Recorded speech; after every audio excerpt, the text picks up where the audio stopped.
Welcome to our next episode of Psych Snippets. I'm Dr. Brittany Hayden. And I'm Dr. Sally Richards.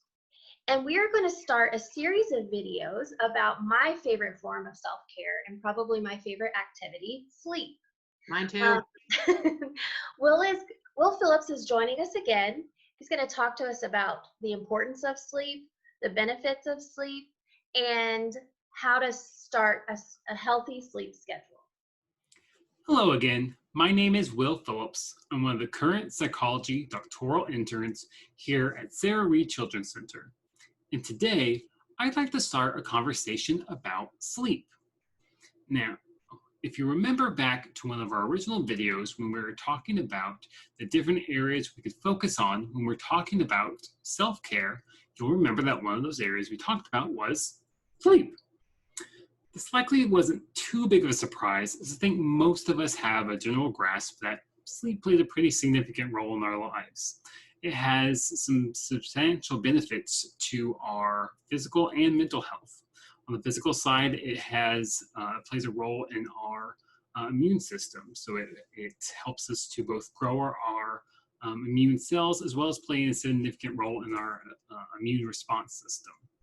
It also plays a role in the growth of tissue. So after we have a wound, it helps to regrow our body tissues, and also things like growth. So like as we're growing when we're younger, most of the growth that we actually go through happens while we're asleep. On the mental health side, there's some things that sleep does to help us to be able to regulate our emotions. It also plays a pretty big role in our attention span as well as our memory formation. And so it's kind of doing all these great beneficial things for us. And so this is one of those key areas that we really want to focus on. And so the next thing to kind of consider is saying, okay, well, I know sleep's going to get me all these good things. How much of it do I need? And generally, there's some wiggle room. There's a lot of numbers that tend to get thrown out. But most research suggests that the average adult, here an adult being considered anyone above the age of 18, is generally going to need between 7 and 9 hours of sleep. Now, some people are going to be predisposed, so genetically predisposed to need more sleep. Some people are going to be predisposed to need less sleep. And there's some other life factors that are also going to be involved there. So people who have more physical exertion during the day or emotional exertion as well are going to need more sleep. Obviously, when we're sick, those are going to be times that we need more sleep. But on average, for the average adult, it's going to be between about 7 to 9 hours of sleep in there. The other thing to think about too is that our kiddos, so anyone below the age of 18, is going to typically need a lot more sleep. On average, probably your 6 to 13-year-old is going to need anywhere between about probably 9 to 12 hours of sleep generally is what research says. And then it keeps going bigger the younger individuals go, with even infants generally needing between maybe 15 hours of sleep on average. And so trying to get all the sleep sometimes can be a challenge. And so the focus of both the rest of this video and then some of our videos to come is going to be on trying to address different ways that we can try to get that average amount of sleep. And so for today's video, we're just going to focus on one thing, and that is setting a sleep schedule. Now, on a concept level, this is a little bit easy to understand. So essentially when we're talking about setting a sleep schedule, all we're saying is that we want you to be able to go to sleep at the same time, and we want you to wake up at the same time, 7 days a week, and consistently.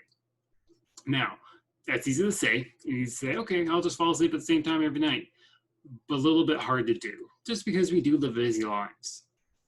But the reason we want to try to have that consistent sleep schedule is that generally our bodies do really well when we're having these set schedules. We do really well because our bodies naturally kind of get in this rhythm. So by falling asleep each day, or each night at the same time, our body kind of is able to prepare for it because it kind of knows what's coming. And likewise too, it's able to wake up at the same time, even without an alarm, because it's used to that. It's in that rhythm, it kind of knows what to expect. So it makes it a lot easier to do both. Now, obviously, we're all going to be guilty, and I think most of us are guilty of kind of sacrificing our sleep hours during the workday or during the school days, and then trying to make up for it on the weekends. Again, thinking about what the average amount of sleep that we're trying to get, a lot of times that's not really going to be as beneficial if we're trying to get less sleep during the week and then more sleep on the weekends. It really needs to be that consistent day-to-day basis that we're getting that average amount of sleep. Again, for an adult being between 7 to 9 hours. And so the ways to kind of go about this generally are kind of identifying, okay, how much sleep do I generally need? Sometimes you might be able to take a weekend and say, okay, I'm going to fall asleep, or I'm going to attempt to go to sleep at about 10 o'clock, and then try to let your body naturally wake up and see how long that takes. And then that gives you at least, and do that for a couple of days so that you have a little bit more data or a little bit more information to at least give you some kind of general basis of saying, okay, I think I generally do well when I have this amount of sleep. And then from there, trying to figure out, okay, what is the time I can dedicate each night and the time I can dedicate each day, or reversed if you're an individual who may be working during the night. And trying to identify what would work every single day of the week. This might not be possible. Some of us have schedules that vary. Sometimes there's also times that you're going to be doing things at night, or maybe having to get up early during the day. But generally, again, the echoing from all of our other videos here is we're just trying to do the best we can to get that approximation of that. So as close to a consistent schedule of going to bed at the same time, and waking up at the same time is generally what we're shooting for here. And in some of our next videos, we're going to kind of explore what are some other ways we might be able to kind of help, particularly with the falling asleep process. So we're going to be talking about some things that we can do to help that along as well. But for now, I'm going to leave you with that. And like I said, we'll explore some of those other ways in some of our next videos. So for now, once again, I am Will Phillips, and this has been your Psych Snippet. And we'll see you next time. Thanks, Will, for giving us all of that really great information about the benefits of sleep and how to get a sleep schedule established.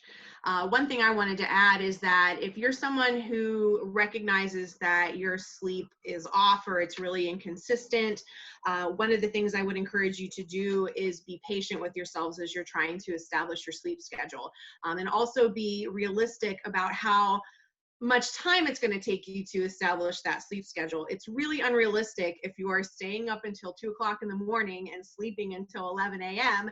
that the first night you try, you're going to be able to fall asleep at 10:30 and wake up at 7:30.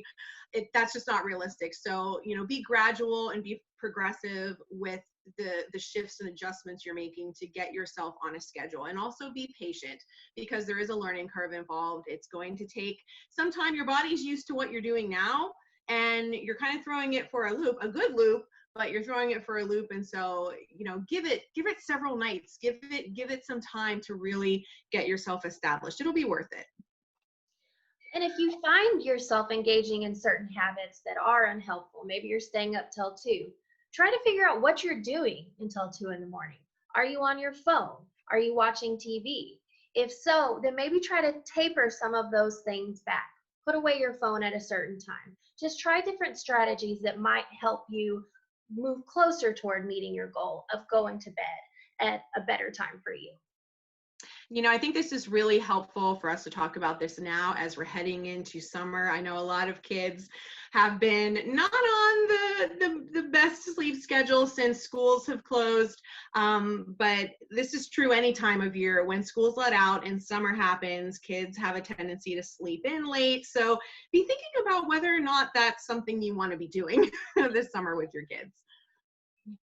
Well, we hope that you found this episode helpful, and please stay tuned for our future videos on sleep because you're going to learn about all things sleep.